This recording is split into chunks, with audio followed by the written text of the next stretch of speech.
Good morning students. आज हम करेंगे संगठन का महत्व। कल बात की थी संगठन क्या होता है, संगठन की परिभाषा क्या है।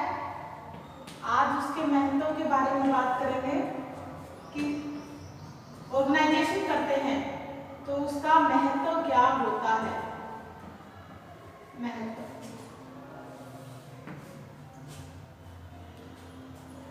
संगठन क्या है, एकजुट होकर काम करने में सफलता दिलाता है। अगर हम कोई भी कार्य करते हैं उसमें हम एक ऑर्गेनाइजेशन बनाते हैं, एक संगठन बनाते हैं, तो उस काम को करने में क्या बताया था कि वो काम करना क्या है, सरल हो जाता है। सभी की सहायता से जब मिलकर काम करते हैं तो वो क्या है, जल्दी हो जाता है, कम समय में कम मेहनत में क्या है वो काम संपन्न हो जाता है। कितनी ही जटिल से जटिल समस्याएं हों, यदि व्यक्ति संगठित होकर कार्य करता है तो दुनिया की कोई भी ताकत उसे क्या है, परास्त नहीं कर सकती है। एक छोटी सी नन्ही सी चिट्ठी भी क्या है, संगठित होकर कार्य करती है तो हाथी जैसे विशाल जानवर को क्या कर देती है, पछाड़ देती है। यह केवल कहावत ही नहीं बल्कि सही भी है।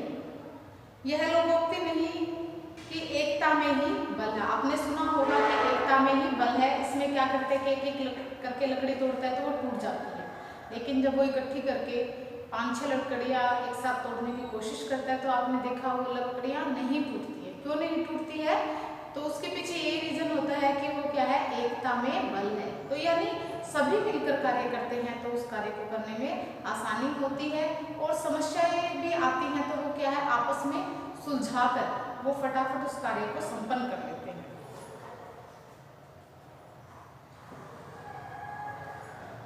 अमेरिका के श्री एंड्रयू कनिंगो ने सन 1901 में संगठन की पुष्टि इस समय की थी जब उसने अपनी विशाल संपत्ति अमेरिका के ही इस्पात निगम को बेचा था।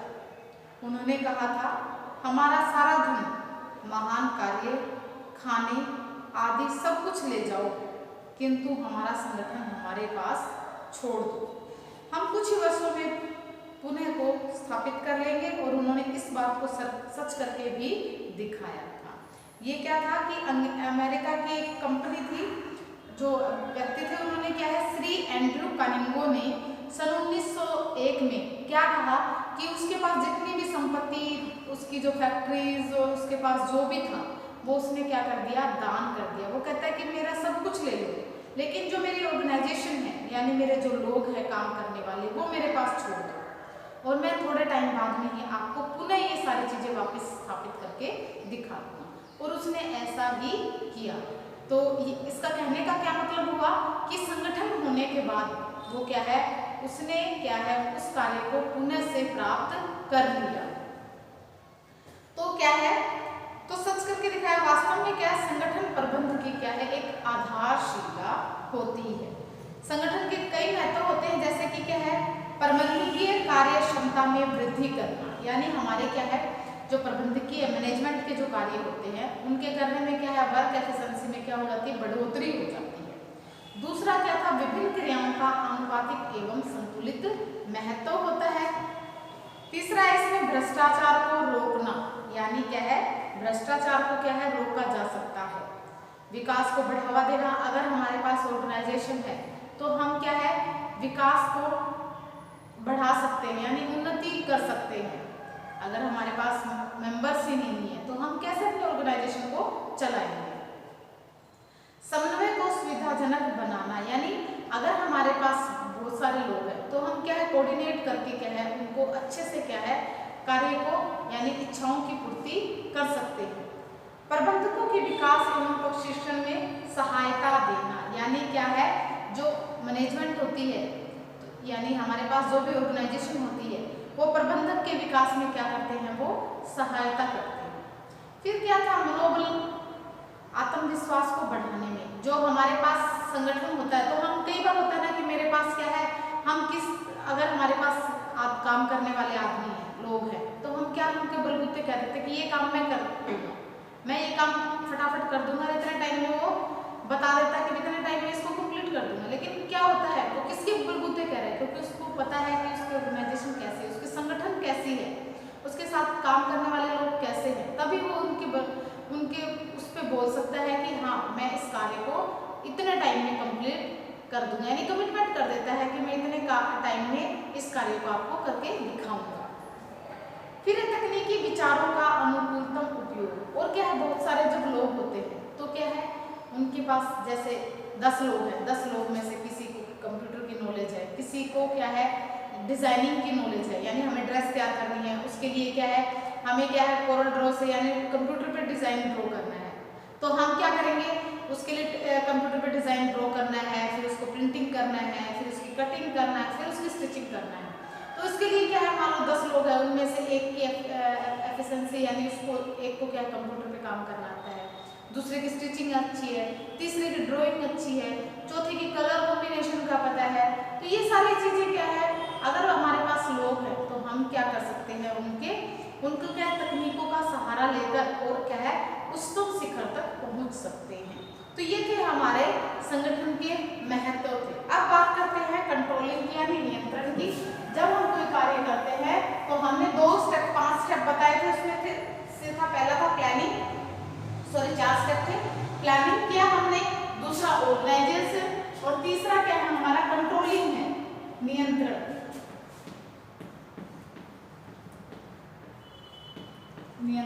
यानी कंट्रोलिंग।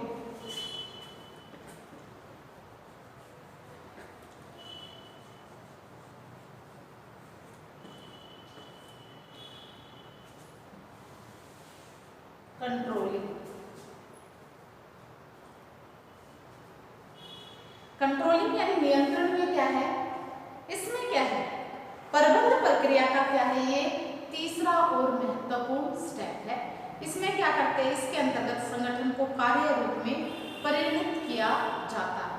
किसी भी कार्य की केवल कुशलतापूर्वक योजना बना लेना या संगठन बना लेना ही क्या है उस कार्य की अचीवमेंट नहीं कहलाती, यानी उस कार्य का पूरा होना नहीं कहलाता है, बल्कि कार्य को लक्ष्य प्राप्ति तक व्यवस्थित तरीके से पूरा करना पड़ता है।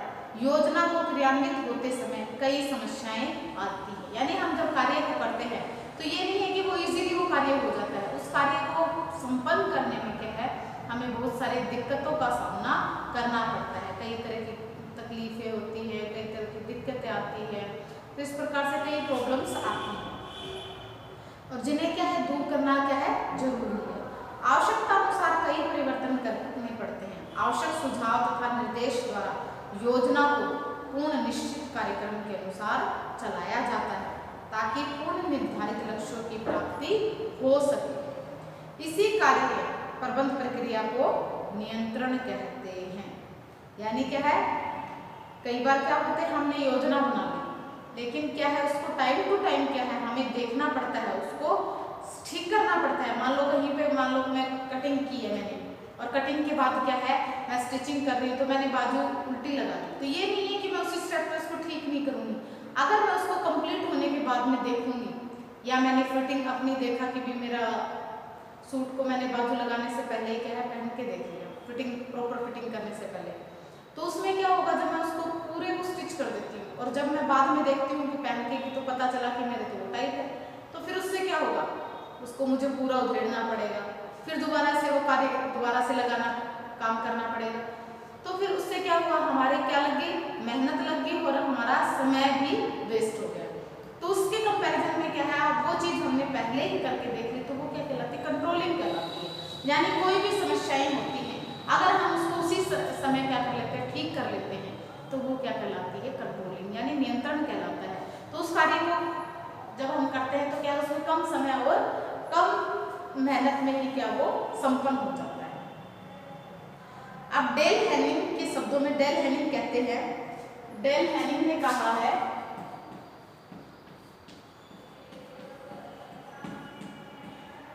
डेल हेनिंग नियंत्रण के बारे में क्या कहते हैं, वो कहते हैं कि नियंत्रण वह प्रक्रिया है जिसके द्वारा कार्यों को योजना के अनुरूप निष्पादित किया जाता है।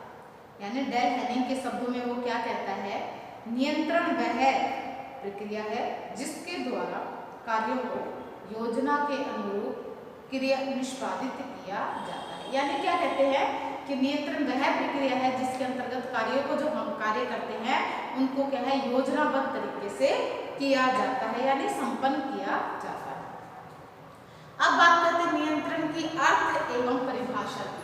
जो नियंत्रण की क्या है अर्थ एवं परिभाषा की बात करते हैं, परिभाषा की बात करते हैं, नियंत्रण की अर्थ एवं परिभाषा की बात करते हैं इसमें। तो कहते हैं वैसे देखा जाए तो नियंत्रण के कई अर्थ होते हैं, परंतु गृह व्यवस्था में इसका एक ही अर्थ है कि समस्त कार्य का निष्पादन पूर्ण निश्चित योजना, निर्देशों, उद्देश्यों एवं सिद्धांतों के अनुरूप हो रहा है अथवा नहीं हो रहा। एक बार फिर से बताती हूँ कि जो अपना गृहस्थ जीवन है, गृहस्थ गृह व्यवस्था में इसका क्या है, इसका अर्थ यह है कि समस्त कार्य का निष्पादन पूर्ण निश्चित योजना, निर्देशों, उद्देश्यों एवं सिद्धांतों के अनुरूप वह कार्य हो रहा है या नहीं हो रहा है। यदि नहीं तो क्यों, क्या इसके कारण है, इसके लिए कौन उत्तरदायी है तथा उसे सुधारने के लिए क्या उपाय किए जाए। दूसरे शब्दों में पारिवारिक उद्देश्यों, लक्ष्यों की पूर्ति के लिए अपनाई गई योजनाएं नियमित रूप से चल रही है या नहीं चल रही, यह जानने के लिए एवं कार्य के क्रियान्वयन की जांच पड़ताल करने एवं उसमें आवश्यक सुधार करने की योगी क्या कहते हैं, नियंत्रण कहते हैं। तो विभिन्न विद्वानों ने नियंत्रण की क्या है अलग अलग परिभाषाएं दी हैं। कुछ परिभाषाएं मैं वो बता देती हूँ, जैसे कि क्या है निकिल एवं डॉर्सी ने क्या कहा है,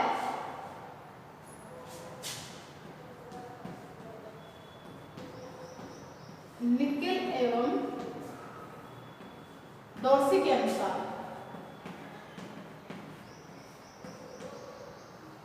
डॉर्सी के अकॉर्डिंग निकिल एवं डॉर्सी क्या कहते हैं नियंत्रण के बारे में, वो कहते हैं कि यह एक ऐसा यंत्र है के समान है जो कि योजना को इच्छित परिणामों तक पहुंचाने हेतु दिशा प्रदान करती है। यानी क्या कहते हैं, निकिल एवं डॉर्सी ने कहा है कि नियंत्रण एक ऐसे यंत्र के समान है जो कि योजना को इच्छित परिणामों तक पहुंचने हेतु दिशा प्रदान करती है। अब बात करते हैं हम अगले डेफिनेशन की, जो किसने कही है, जॉर्ज आर टेरी ने। जॉर्ज आर टेरी ने कहा है